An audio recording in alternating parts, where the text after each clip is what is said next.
Hey, welcome to this behind the scenes series where I share how I'm basically building, or maybe I should say rebuilding, my business. In the previous video, I shared how I built a profitable low seven-figure business and also how I ended up hitting it because it felt like a cold cage. It was profitable enough that I just felt like I needed to keep going, but also draining enough that I just couldn't do it anymore. And all of that happened because I was following the traditional business advice, which is to scale up the team, make yourself redundant, become a manager. And my problem is that I'm not a manager. I am, in my heart of hearts, a maker. So that really didn't work for me. And in this video, I want to show you what I did next in between these two videos. Basically, how I tried to figure out what I should actually be working on. And what I will show you today is my current hypothesis. So I'm going to walk you through this founder venture fit framework that I have developed for myself. And I will explain how I have used AI to help me define my zone of genius, or what are the skills I should be building the business around, what is the business model that fit me, and the audience I should be building for. So even though I will be talking about my business and my process, I think this is going to be useful to a lot of you who are maybe asking yourself what kind of business you should build.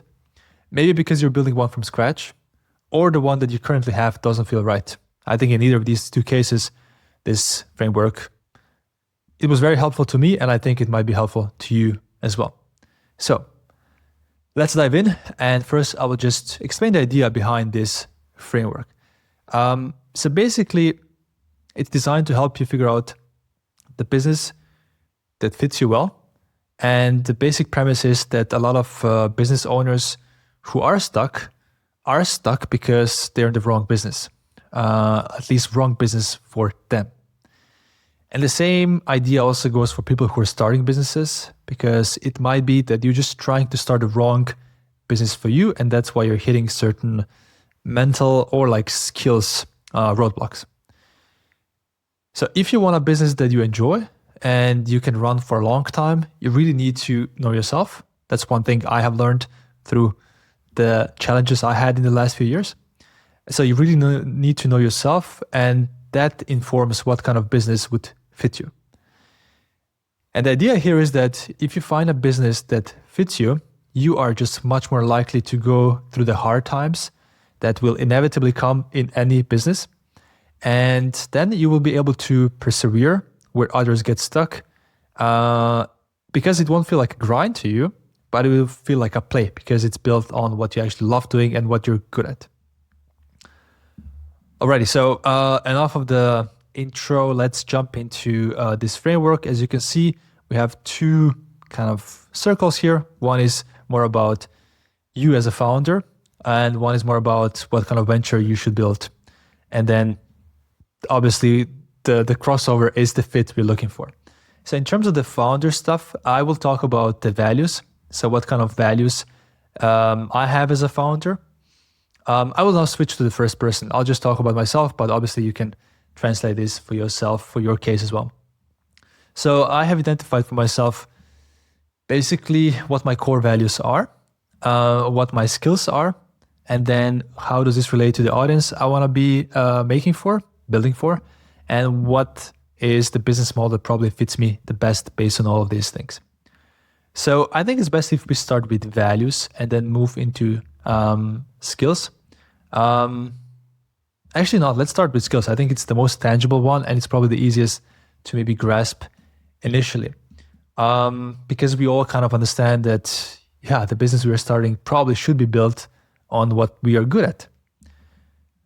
So this is where this 2x2 framework comes in, which basically divides skills into 4 quadrants. So on one axis, we talk about, are we skillful? Are we skilled in a particular task? And on another axis, we're talking about, is this particular task joyful? Do we like doing it? Does it give us energy, or does it take energy away from us? So obviously we all know to avoid zone of incompetence. It's just stuff we're not good at. Then we have here on top left the zone of learning, which is stuff gives us energy, but we're not good at yet. We also know to avoid that. But then we have zone of excellence. And this is the trap for a lot of entrepreneurs, including myself. So zone of excellence is stuff we're good at, but don't enjoy.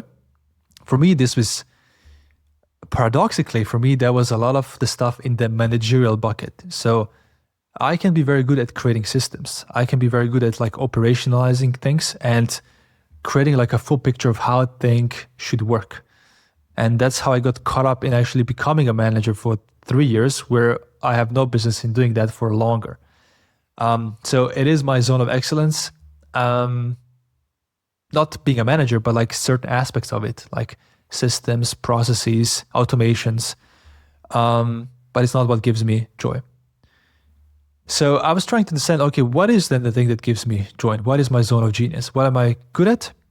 And what do I enjoy? So what is the stuff that comes easy to me and not so easy to others? And it's not an easy process to figure this out. I've tried many different variations of a process that would help me figure this out. And I actually found the most helpful just talking to an AI. So my AI of choice is Claude. I love my Claude. But you can use the same with ChatGPT or Gemini. It doesn't really matter. So I basically engaged in a chat with it and asked it to ask me one question at a time. So please ask me one question by one question until you feel I have given you enough data so you can give me some kind of assessment of me. And I really love this use case because these LLM models, they really thrive and they really crave context. And in this case, because it's such an interpersonal exercise that I'm doing, I'm the person who needs to give it all the context. And if I provide enough context, then LLM, the AI model, can really give me useful data, useful reflection back.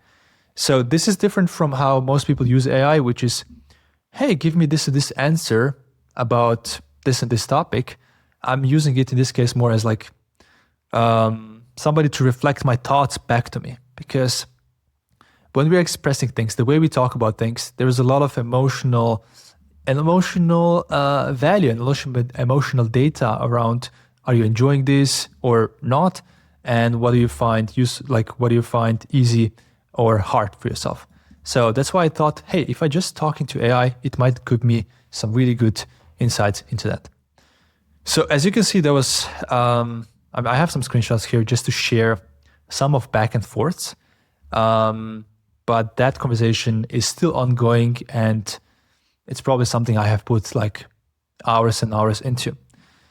So yeah, let's go maybe through an example of one of these flows or like how I started this conversation.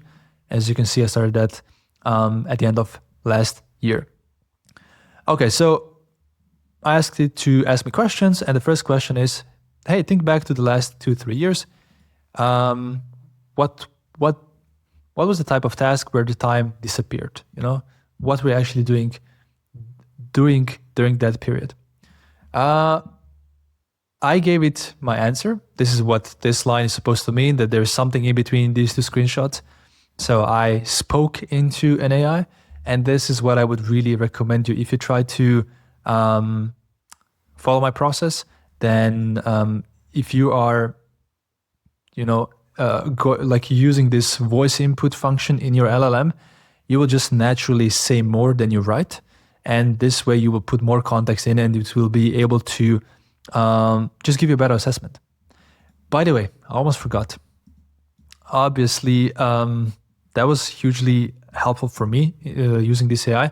So I have built a custom GPT that you can also reuse to basically guide you through all these 4 steps from skills, values, audience, business model. And just follow the link in the description. And if you sign up, I'll send you the link to the ChatGPT and you can use it. And you can basically try to recreate this for yourself. Alrighty, so first question was, when did the time disappear for you? My answer was something around content creation because I love creating content. So then it asked me, when you were creating this content, so it went back to me creating my company, the MBA, or the content for that educational company, which is Design MBA, MBA for designers.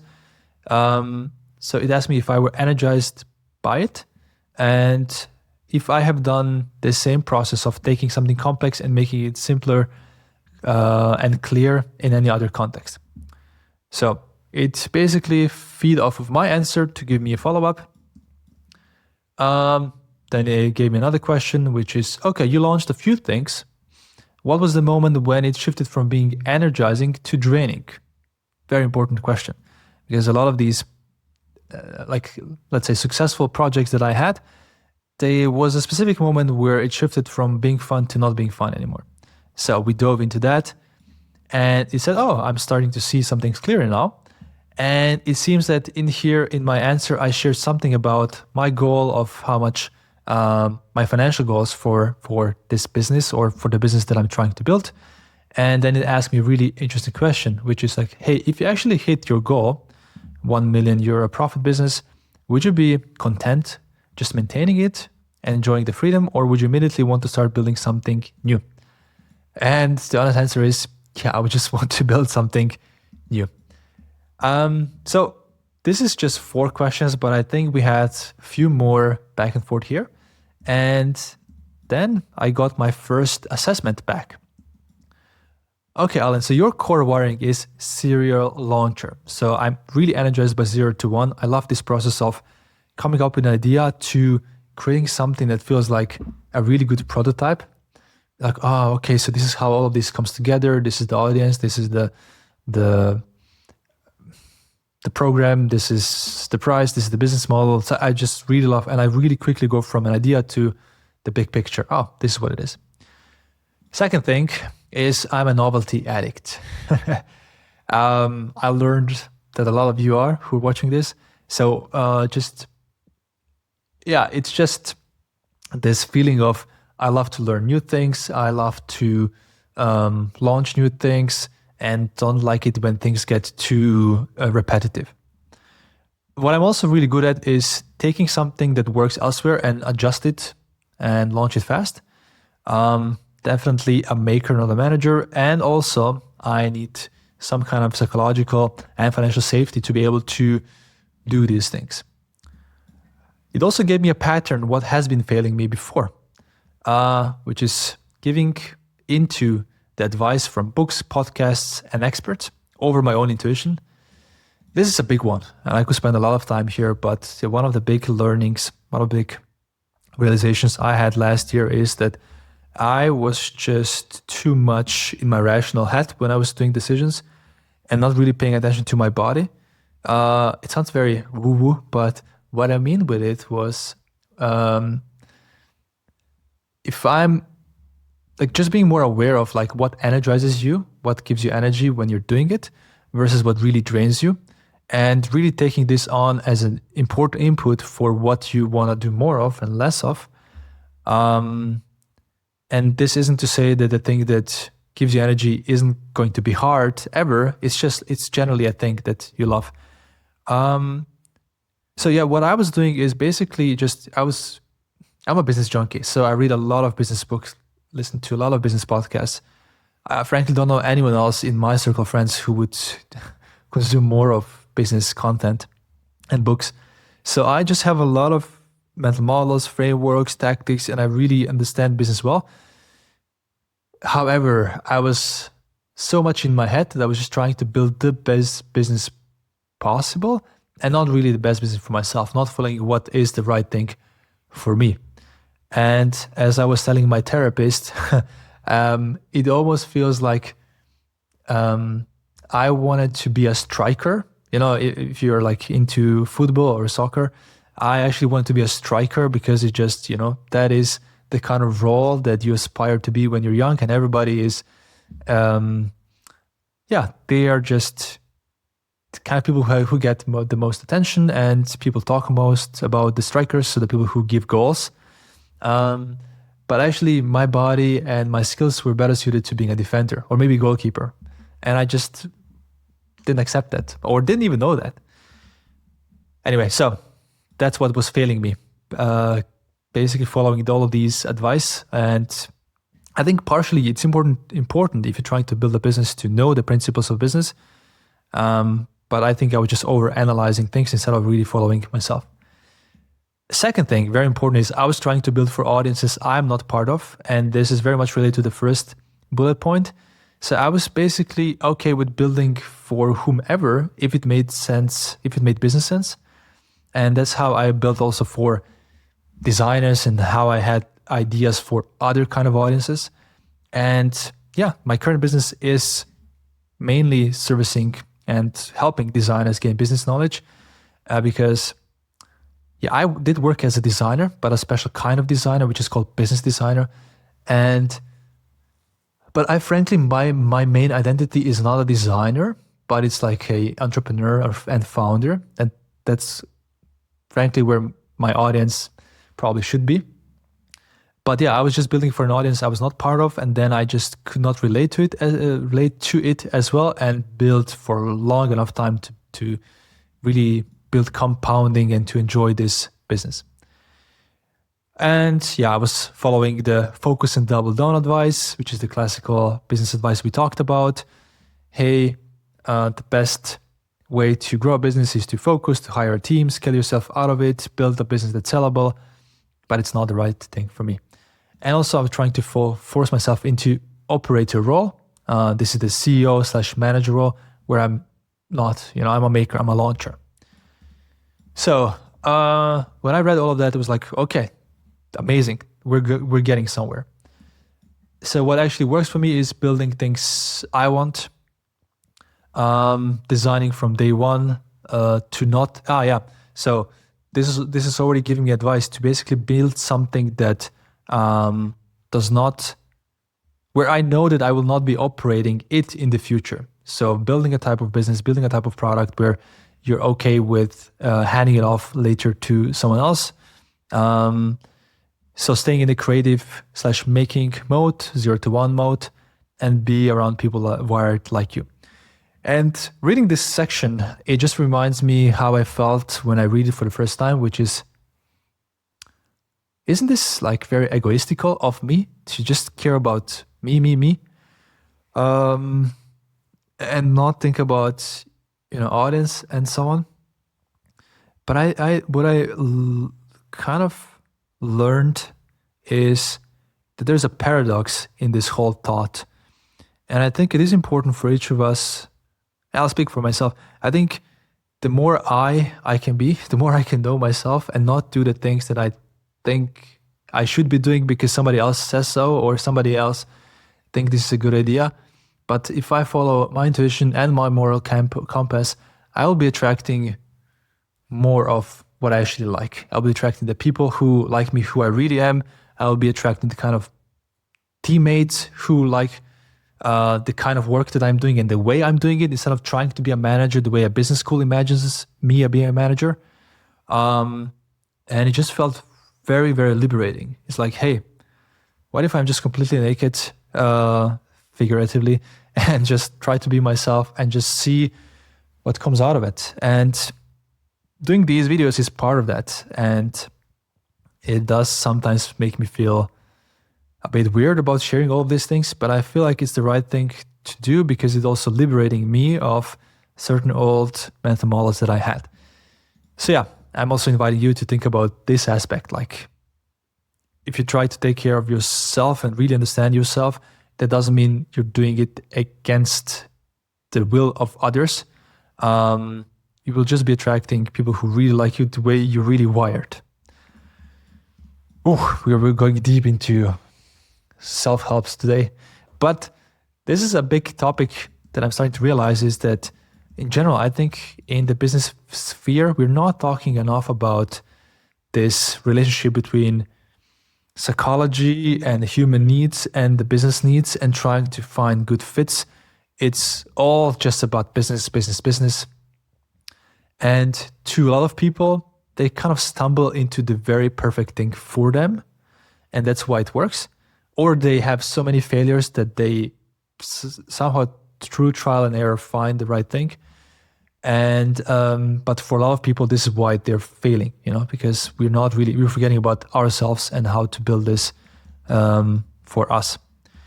Okay, so at this point, I had a lot to work with, but I felt like I don't think we're still there with what my zone of genius is. So I asked it a question that I love to ask it, which is, hey, do you have any doubts, any additional clarifications, so you would be more certain in your analysis? So it gave me a few more questions. And I just want to share one of the answers I gave is also about what kind of things I love doing as a small kid. What I was doing, what I was learning, what I was enjoying, because that is a lot of times where zone of genius comes from childhood, from the stuff we loved doing when we were small. And that then gave me really good analysis of what is probably my zone of genius, what is probably the stuff I really enjoy doing and others may not, and what I should be focusing on in my career. And basically, it found this hypothesis that the business that is uniquely positioned for me is something around building knowledge, building frameworks, and packaging this into products that I can hand over. Because, as I said, I'm a maker, not a full-time teacher. And this might be condensed courses, business model templates, implementation systems, playbooks, guides, this kind of videos. So probably not services, probably not SaaS long-term, not pure community. And I'm saying probably because you never know, but this is just a high-level direction. So what it's telling me that I probably need to focus on is creating, packaging, and systematizing knowledge or frameworks, and then handing it off somehow, and then repeating that in the future. And the very first thing that comes to mind here is like books. Books could be an interesting model for someone with that wiring. And yeah, this is completely different from being a pure creator who is very artistic, from being a pure operator who runs one thing forever, and being a pure teacher who just teaches. And I love teaching, but not repetitive teaching, so to say. So this was AI's final statement. You are a system builder who needs frameworks as your medium. And I think there is a lot of truth to that. Okay, so going out of this, I felt like, okay, I'm starting to get to know myself a little bit better. So I'm starting to understand what my zone of genius is. And as I said a few times, it's not a one-off process. You need to try this a few times, and it's a thing you will be discovering for yourself, and I will be discovering for myself over a longer period of time. But I have a really good hypothesis now. Okay, so this is skills done. Let's move on to values. This is very, very important because values are the thing that subconsciously and consciously affect every decision we take. And if you have never done this exercise, I highly recommend it because you will see, looking backward, how it really influences what you decide to do and not do. So in general, we have like 4 values. I'll walk you through them, and then we'll talk about each of us having like a hierarchy, the way we actually prioritize them. So this is, let's just start at the top, and then I'll explain the visual of this framework. So on top, we have the first value or need, which is safety. So this is the need to feel secure, to know what's coming, and to minimize risk. You might be the person who is prioritizing safety, or you might know somebody who prioritizes that, and through that you might know what I'm talking about. On the other side of the spectrum, we have freedom. And this is the desire to explore, to have possibilities, to have choices, to be able to break rules and embrace risk. And I want to point your attention to this, that these two are almost like on the opposite spectrums. They are almost like, against each other.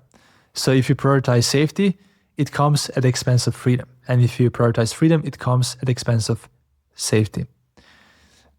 Let's have a look at the other pair, significance and connection. So significance is a desire to stand out, to be unique, to win.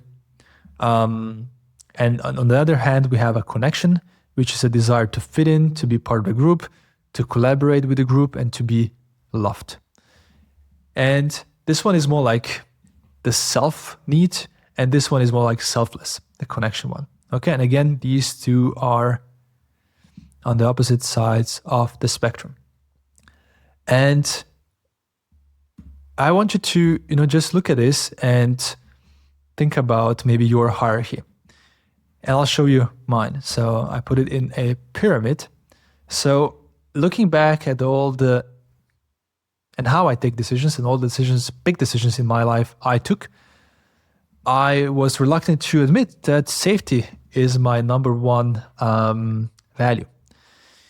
So I just, because of my upbringing and all the things we don't need to go into, safety is my number one need. Financial safety, physical safety, mental safety, all of that. At the same time, my number two value is freedom. And these two are clashing all the time. And there's times in my life where I feel like there's frankly like 90% of time I value safety first. And then there's like 10% of time where safety is so endangered that I just feel like, or I just got so sick of safety that I just express my freedom more. And that's where certain breakthroughs happen, at least for me. That's what I realized. So when I looked at this, and also significance is number 3 and connection number 4, and I also wasn't happy to admit this to myself because I would honestly want connection to be higher. And this is something I will be working on outside of work. Just, as an individual, I want to actually change a lot of things in this hierarchy. The reason I'm bringing this up is because if you're stuck with your business, it might be because you're trying to build the wrong business for yourself. What do I mean with this? Each of these, depending on what your number one value is, it kind of informs what kind of business you might be best for building. Like if you are after significance, you might want to have VC-backed big business because you're trying to, leave the legacy, show how you can win. And there's nothing wrong with that. I think as long as you're really honest with yourself that this is what you're after, that you're trying to build a winner, that this is what really drives you, that kind of informs what kind of business might be best for you. And that also explains why when I was trying to, and that was 10, 15 years ago, trying to build a VC-backed startup, I was just not a good fit at all. I was not able to raise money. I was not able to build a team. There was just too much. I just needed and craved safety in that process, and there was none, because that's not what this path actually gives you.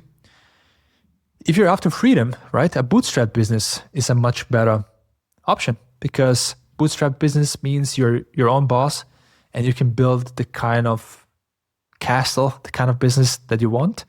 You can have location independence, the independence with whom you're working with, financial independence, freedom, things like that. If you need safety, you want something that's profitable and stable. And that might also be VC-backed growth company, but it's going to be much harder. But you might be able to do a bootstrapped, profitable and stable business, and that might be a much better fit for you. Just a side note. So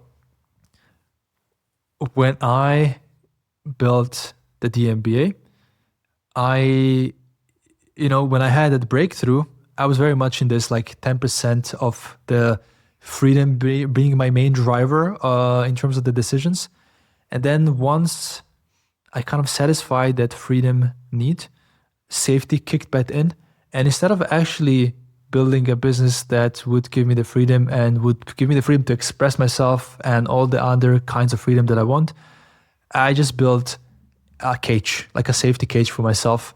And I ended up not enjoying it, obviously, because what my soul actually craves is not safety, but probably more something like this. I know safety has some value for me, a lot of value in my decision-making process. It's very analytical. It helps me think into the future, but I also feel like I need to change that. And there is certain ways you can change that, but again, that's maybe for another video. So this is what I learned. Okay. So I learned a lot about my values and how I was stuck because of these conflicting values. I learned a lot about my skills. And now I wanted to move into the venture part. What is the audience I should be making for? And what is the business model that would work best for me? So let me first jump into audience and then go into business model, because I think I already talked about audience a little bit. Because this is one of the big parts why and how I was stuck before. So the question here is, who should I be making for? Who should I be, with this business that I'm building, who should I be serving?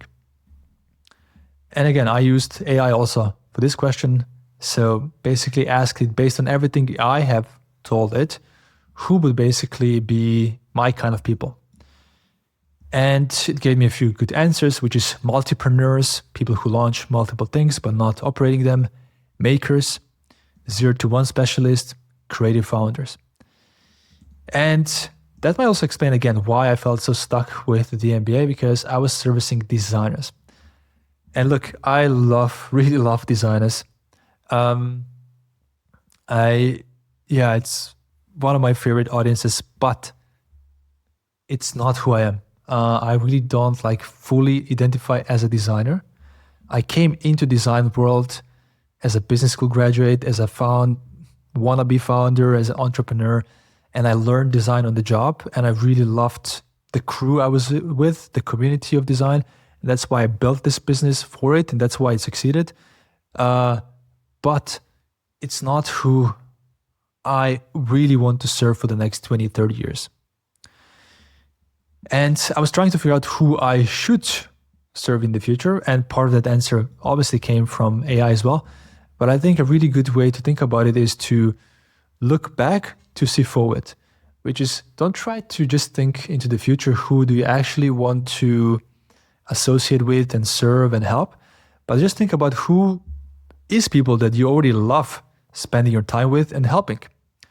And for me, obviously the answer was always entrepreneurs, founders, creatives, and makers. Because if I look, 15, 20 years back, I always loved hanging out with them.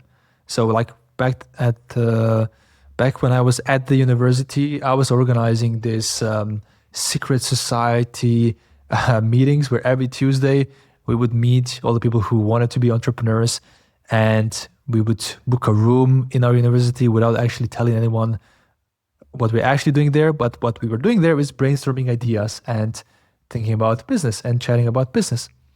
And just this fact alone tells you a lot about who I actually want to associate with more, and who I actually understand better, and who I can serve better. So that's why going into the future, I want to be really servicing, and servicing is not the right word, just helping people who identify as makers, who love this 0 to 1, who love creating, people who are creative, and people who are founders. So I don't think I can help people who want to stay in a job being a maker. It's not what I have done, and I don't know how it's done. So I really just want to focus on this cross section between makers and founders, or creatives and founders. Quickly, just wanted to also share how I'm thinking about this audience, because within each audience you can think horizontally or vertically. And I think horizontally it's very clear that I want to be working with makers and creatives who are founders. But what does that mean vertically? So because when you think about founders, you have people who are before becoming founders, who aren't there yet. Then you have people on top who are just superstar founders. People who are vastly successful and happy doing what they're doing. And then we have this in between, struggling founders and growth founders. So struggling founders would be those who are already on a path of becoming founders and entrepreneurs, who are fully committed to this path, but maybe didn't quite crack it. And they might already have a profitable business, but it just doesn't feel right, or they might be before becoming profitable. And then we have growth founders, which is a lot of people who have stable, good businesses and just want to grow further, and they don't really understand why they got stuck and they don't know where to move in the future. And I feel like I'm somewhere in between this struggling and growth founder, or I was, and I understand this space really well, and I would just love to dive deeper. And I feel like I could do this for like 10, 20, 30 years, and I wouldn't run out of ideas or content for what to talk about, what to do, what kind of products to develop, and so on. So that's the audience bit. Now let's move on to the business model. No. So what is an appropriate business model for me? Again, I used AI here. And just as a reminder, there is a link below in the description of this video. And if you sign up, I will send you the link to the ChatGPT that's going to walk you through the same exercise I did here. And it's going to help you define all of these 4 buckets. So, business model for me. Basically, I continued the conversation and I asked it, hey, are there any examples of successful entrepreneurs who would fit into my zone of genius, my values, my audience example? And yeah, he, I don't know why I sometimes refer to the AI as he, but it gave me some examples. Greg Eisenberg, Peter Levels, Seth Godin. And then we had some back and forth because I told it that maybe Peter Levels is not the best example. He is a developer. He creates SaaS. He creates tools. That's not my zone of genius. It's not what I can do. Then we have Greg Eisenberg, who actually also develops software and SaaS tools, but he's not a developer himself, but he also has agency businesses and so on. And he is a classical example of a maker who then finds operators to run businesses for him. And I just thought, oh, that's interesting. Let's take this one forward. But the more I was narrowing down, the more it became clear that maybe the big names I could model are Seth Godin, Naval Ravikant, Tim Ferriss, Greg Eisenberg. And my unique combination based on AI could be serial education creator with portfolio of operator-run businesses, and then I would have a personal brand through content about whatever I'm currently learning. What does that mean in plain language? So I would have a personal brand where I would be learning different things, sharing those things with an audience, and then once something makes sense, I would create a product out of it, and then find somebody else to run that specific product. Sounds interesting, but I still felt like, it feels like a premature optimization. So I did what I love doing, which is creating frameworks for myself to figure out what's actually going on here. And I came up with this framework, which I think might be also useful for you. So on this axis, we have basically, are you wired in a way where you would be okay with focusing on one type of product or one type of product, so one business model? Or do you want to explore different products? And on this other axis, do you want to go after different audiences, or are you okay with just focusing on one audience? So if we look at this extreme here, different audiences, different products, that would be Elon Musk. Because SpaceX is servicing governments. Tesla is a mass market product for consumers. What else does he have? The Boring Company, that's for like governments and cities who would buy the tunnel digging services. Completely different audiences, completely different products and different business models, right? So that's a serial builder. Then we have a craft-focused maker. That's somebody who wants to focus on one particular type of product, but is okay with dealing with different audiences. That would be like a designer who starts a design agency. They want to do brands, but they don't mind doing brands for different kind of audiences in different industries, different locations. Then we have a focused maker, same product, same audience. That would be somebody who wants to focus on a certain kind of business model for a certain kind of people.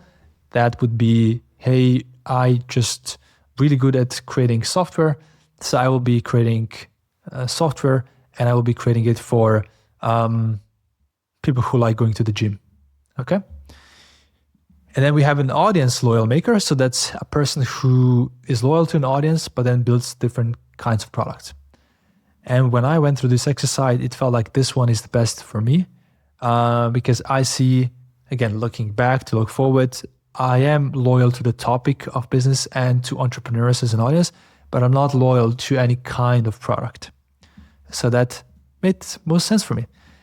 And that gave me 3 different paths that I'm going to explore in the future. One very obviously could be the book author path. We already discussed that. Another one would be educational holding company.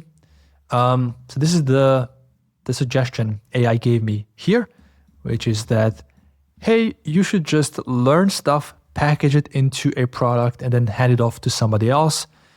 It even created a whole plan for me in 3 different phases, how I could actually launch these products if I wanted to have educational holding company. And my job would literally be to, now the launch partner's job is to take my launches and make them real businesses. Yeah, so I would need to find a partner who would be able to, and interested in taking over the content and the positioning and the business model, and then operationalize it to make it a real business. But there's a third option that I also want to explore, which is just maybe there is just one company that lets me explore my whole need for novelty within it. So this could be one company in the maker/founder education space with variety within that domain. I have no idea for what this actually means in terms of the details, but at this stage, that's just enough information for me to know, okay, I have some options. I don't want to commit to anything. I also don't want to do what I usually do because of my need for safety, which is overanalyze these options and just, at the end, not know what to do. And I just want to but just work a little bit more with my intuition, which means that for this quarter, for the first quarter of 2026, I have no plans to launch anything, no plans to monetize, because I frankly don't know what I'm actually going to do, but I'm just in this exploration phase. So my focus for Q1 2026 is to first and foremost hand over the MBA fully to a colleague, Tom. So Tom has been with us in the DMBA for over a year. He's actually an alumni from 5 years ago, an amazing, amazing guy. And we just agreed on that he will take over DMBA as a CEO, as an operator. I will just stay in the advisor/teacher role, which suits me much better. And I'm really curious to see how that goes. By the way, I would love to do another video of that. If you think that would be interesting, just let me know in the comments below. Maybe I can bring Tom in and we can also talk about how we're trying to do this. So DMBA is a business that I have run myself for 7-8 years. And now I'm trying to hand it over while being in a much better role for myself. And that would also allow me to have more space to actually find myself. What a weird find myself. Yeah. Find the next thing for myself. Next experiment I will be, I'm running/doing is finding my people. So really trying to define better who these people that are attracted to what I want to teach are, how I can help them. And then, very, very important, and this is my biggest focus, where most of my time is going right now, is create naturally. So as a maker who loves creating content, who loves creating frameworks and education, the promise I made to myself is just to release at least one video every week in the first quarter and just see how that goes, because I think it's going to help me clarify my thoughts and it's going to help me find the audience. And as I said, don't force it into a business plan and just see what works. So big picture wise, trying to hand over DMBA and just trying to find the next thing through getting to know myself and getting to know who the people are who might be interested in the path I am on. I think that's it. So look, if you are a business owner who has a feeling that your business doesn't quite fit you, I would really advise you to use this framework, this founder venture fit. You can even grab the custom GPT I built. Just look in the description below this video. There should be a link where you can sign up and get a link to the custom GPT. And yeah, by the way, I'm going to do videos like this once a month. So these behind the scenes are once a month, and then other kinds of videos are more frequent. Also happy to do these kinds more often. If that's what you love, just let me know again in the comments. So I'm going to do these to show you what I'm actually building and what's working and what's not. And you might in a month's time see that I changed stuff and realigned it based on what I learned. So if you want to follow along, subscribe. And if you enjoyed this video and want to do the same, so you want to do this same exercise, I would advise you to watch this video next, because it explains why copying successful founders actually keeps you stuck. I here showed you some names, in the process, you will find some names who you could model. And the mistake a lot of us make is that we just copy too much of what works for them and then not adjust it to ourselves. So I wanna, in this video, basically I'll show you, the 4 types of entrepreneurs. So you can figure out maybe which one you are and how you can model that for yourself. So see you in that video.